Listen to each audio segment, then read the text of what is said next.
Hi everyone, this video is going to be an overview of a new Megaminx that's going to come out soon. This is the YJ MGC Megaminx.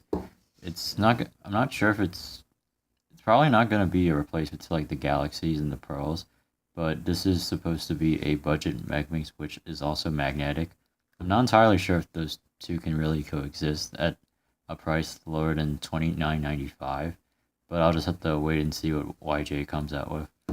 Moving on to the puzzle itself, this is a 33mm Megaminx and has these really big ridges on the side, so I find this to be more similar to the Alhoon and Yoo-Hoo rather than the Galaxy and the Pearl.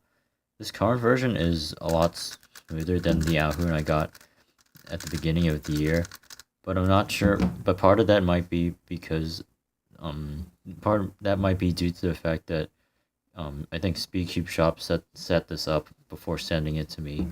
So I don't know if the factory versions will be better than the Alhoons.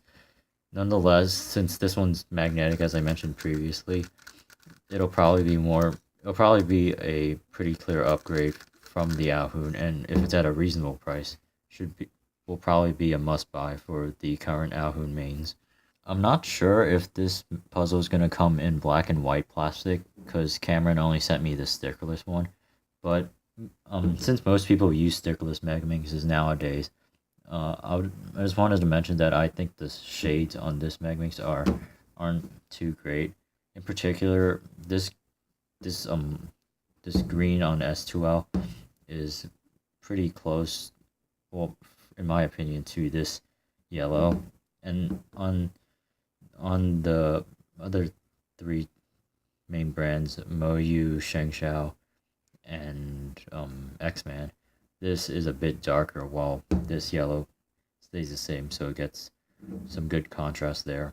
I also find that this green is a bit too bright, because on the other three brands this is just a flat out dark green, or just like the usual green you'd find on the really old cubes. It's nothing bright at all.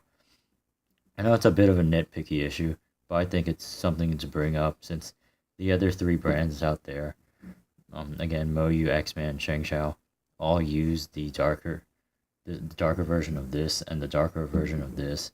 So if anyone wants to switch, I think having these two shades would be a hard sell. Overall, I don't think this puzzle will be too great for current Galaxy and Pearl mains, mostly because of the bigger size and the different shades.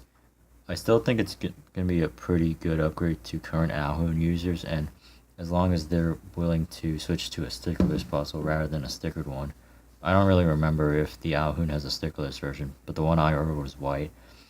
Then they should be able to get better times with this puzzle.